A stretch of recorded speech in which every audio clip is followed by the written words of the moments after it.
నమస్తే మంది రామారావు గారు, వెల్కమ్ టు ఐకాన్ పాలిటిక్స్. నమస్తే బాబు. సార్, పేర్ని నాని గారి ఇష్యూ మళ్ళీ తెర మీదకి వచ్చింది. సో ఏదైతే పేర్ని నాని గారి ఏదైతే రేషన్ బియ్యం కేసు ఉందో దానికి ఏదైతే పేర్ని నాని గారి వైఫ్ జయసుధ గారు ఎవరైతే ఉన్నారో జిల్లా కోర్టు ఇచ్చిన బెయిల్ రద్దు చేయాలని హైకోర్టులో పిటిషన్, పోలీసులు పిటిషన్ వేయడం జరిగింది. రేపు హైకోర్టులో పేర్ని నాని గారి వైఫ్ సతీమణి ఎవరైతే జయసుధ గారు బెయిల్ రద్దు పైన రేపు విచారణ జరుగుతుంది. సో ఈ పోలీసులు ఇలా పిటిషన్ వేసిన తర్వాత పేర్ని నాని గారు స్పందించడం జరిగింది దీనిపైన. ఏదైతే ఉమ్, షిప్ల కొద్దీ రేషన్ బియ్యం పట్టుకున్న వారిపై క్రిమినల్ కేసులు లేవు, సీజ్ ద షిప్ అన్న కేసుల్లో సైతం క్రిమినల్ కేసులు లేవు, మాపై పెట్టిన ఈ కేసు క్రిమినల్ కేసుగా వర్తించదని పేర్ని నాని గారు చెప్పడం జరిగింది. సో ఓవరాల్ గా పేర్ని నాని గారి రేషన్ బియ్యం సిచ్యువేషన్ చూస్తున్నప్పటికీ ఇప్పుడు పేర్ని నాని గారు స్పందించిన దానికి మీకేమనిపిస్తుంది? పేరు నాటి ఏంటంటే బుల్లో చేస్తుంటాడు ప్రతి ఒక్కటి కూడాను. బుల్లో చేసినంటే ఇప్పుడు వైఎస్ఆర్ పార్టీలో ఉంటున్నటువంటి ఒకే ఒకటి ఎవరైనా ఉన్నారంటే పేరు నాని. కూడా నాని కూడా తగ్గిపోయినాడు. ఈయన ఏంటంటే ఏదో మాటలతో గుళ్ళో చేస్తాము, ఒక పక్కేమో పవన్ కళ్యాణ్ గొప్పడు అంటాడు, ఇంకో పక్కేమో చంద్రబాబు నాయుడు గొప్పడు అంటాడు. ఏదో జంతర్ మంతర్ మాయాజాలం ఉంటుంది, కానీ వీళ్ళ మాయాజాలంలో ఏమాత్రం పడినా సరే కూటమి ప్రజలు మాత్రం దుమ్మెత్తిపోతారు చంద్రబాబు నాయుడిని. ఇప్పటికే వాళ్ళు పనిచేస్తున్నప్పుడు కూడా ఆ, 10 మంది చేత 10 మాటలు తినే పరిస్థితి వచ్చింది. గనక పేరు నానమాట ఎవరండి, ఒక్కసారి వెళ్ళి నాన్నబెరుబురు వారెంట్ ఇచ్చి మూసేస్తే ఇప్పుడు వంశీకి ఎలాంటి శిక్ష పడిందో, అలాగే ఇప్పుడు బోరుగడ్డ అనిల్కి ఎలాంటి శిక్ష పడిందో, తప్పు చేసేవారందరికీ ఎలాంటి శిక్ష పడినట్టయితే కనీసం నెల రోజులు జైల్లో ఉంటే అది కొంచెం ఏదో ఆ, అంటే ఒక ఆమ్, మనిషికి ఒక భయం ఉండేది అన్నమాట.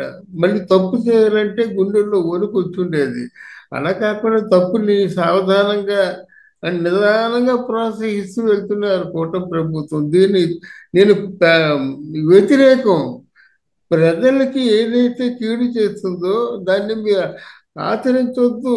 అక్కడ మీ సూక్తులు కూడా వద్దు. ఆ రోజులు పోయినాయి. అహింస పరమో ధర్మ అని చెప్పేసి గాంధీ గారు ఆ రోజున చెప్పారు. ఈ రోజు ఆ మాట చెప్పినట్టయితే ఇంకోలా ఉంటుంది ప్రజల రియాక్షన్. గనుక ఈ పేరు నాన్ని ఇంకా ఉదాసీనత వహించి ఈయన అరెస్ట్ చేయకూడదు, ఆడ మనుషులు అరెస్ట్ చేసినట్టయితే మన కూటమి ప్రభుత్వానికి బ్యాడ్ టైం వస్తుందేమో, ఇలాంటి ఆలోచనలతో ఉండడం మాత్రం కూటమి చేస్తున్నటువంటి పెద్ద పొరపాటు అన్నమాట. ఓకే సార్, ఇక్కడ పేర్ని నాని గారు కూడా ఇంకో మాట అనడం జరిగింది. నన్ను ఎంత ప్రలోభాలు పెట్టినప్పటికీ కూడా నేను జగన్మోహన్ రెడ్డి గారి పార్టీని నేను వీడనని పేర్ని నాని గారు చెప్పడం జరిగింది. సో ఇక్కడ మా క్వశ్చన్ ఏంటంటే సార్, పేర్ని నాని గారి పైన ఏదైనా ఒత్తిడి వస్తుందా? ఏదైతే ఇప్పుడు పేర్ని నాని గారు పార్టీ మారమని చెప్పి కానీ ఏమన్నా జనసేన నుంచి ఏమన్నా ఆఫర్స్ వస్తున్నాయా? అందుకనే పేర్ని నాని గారు ఆ మాట అన్నారని తీసుకోవచ్చా మనం? వీళ్ళు ఆ, దీన్ని ఏమంటారంటే వీళ్ళు ఏం మ్యాగ్నిఫిషియంట్ లీడర్స్ కాదండి, బుర్రలేని లీడర్స్.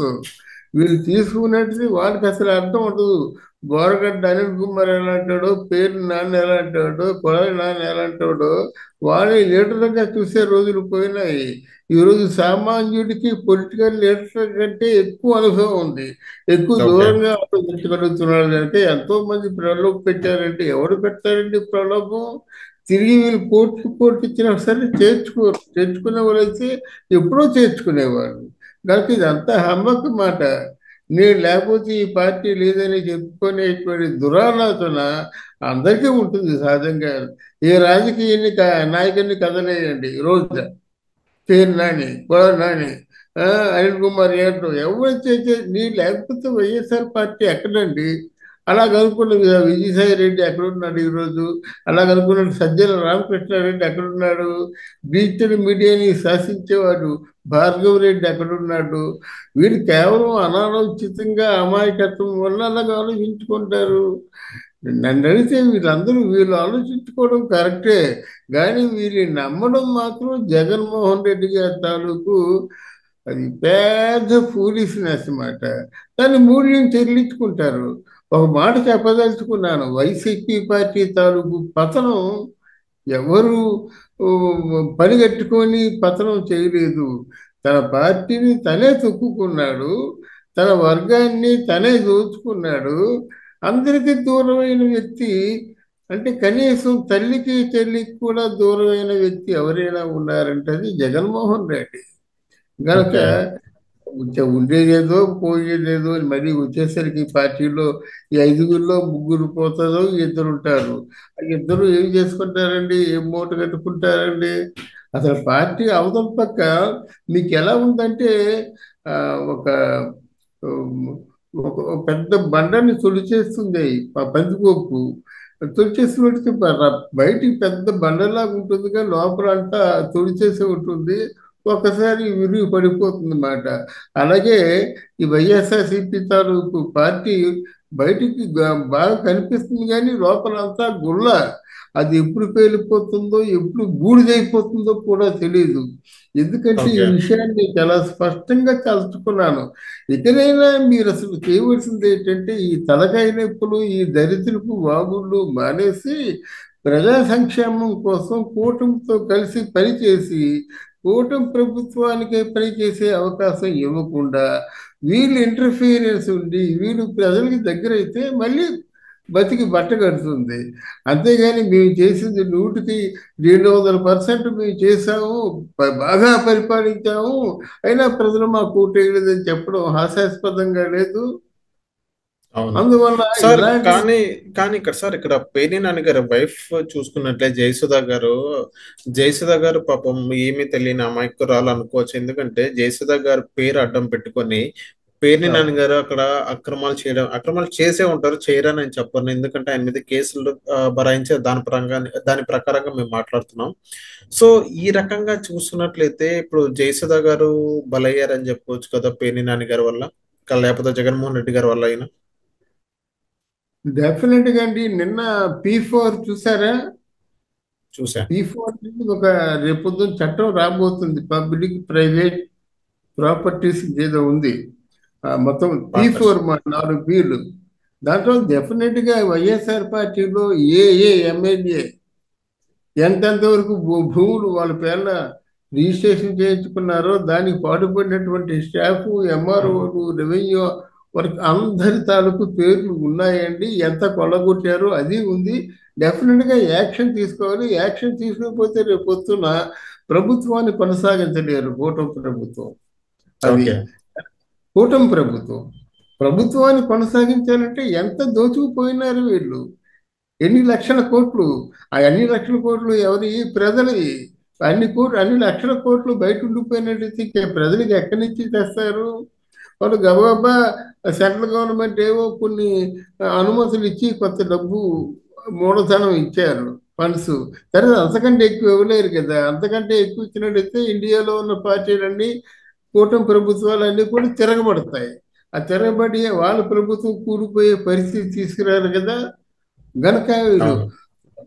ఈ తాలూకు మూలాల్ని వెలికి తీసుకొచ్చి వాళ్ళు ఏవైతే ద్రోహం చేశారో ప్రజలకి అది స్పష్టంగా చెప్పవలసిన బాధ్యత చంద్రబాబు నాయుడు మీద ఉంది.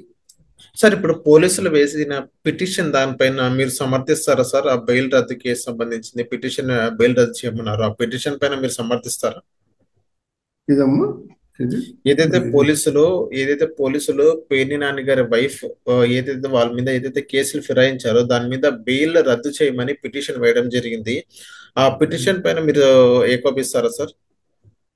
నేను పేరుని నానే కాదండి, నేరం చేసే ఎవరిని కూడా ఉదాసీనంగా చూడమని, చూసి చూడనట్టు చూడమని, ఈవిడ మహిళ కనుక సానుభూతి చూపించమని ఇటువంటి మాటలు ఎవరూ క్షమించకూడదండి. ఏ నేరం చేసినప్పుడు వారికి మీ తెలివితేటలు లేవా? లక్షల కోట్లు సంపాదించాలంటే మిగతా వారికి ఎంత టైం పడుతుంది? మీకు ఎంత టైం పట్టింది? అంటే మీరు ఒక్కడైనా అర్హులు? ఎంతమంది రాజులు పోయాయి, పోరారు, ఎంతమంది రాజులు పోయారు, ఎన్ని రాజ్యాలు పోయినాయి.